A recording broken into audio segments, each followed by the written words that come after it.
You ask Tiger to solve. This deals with linear equations with one unknown. The final result is x equals 20. Let's solve it step by step. Simplify the expression.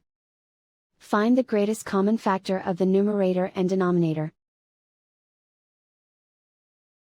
Factor out and cancel the greatest common factor.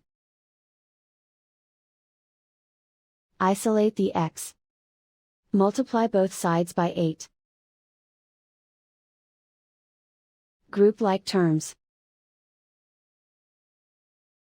Multiply the coefficients.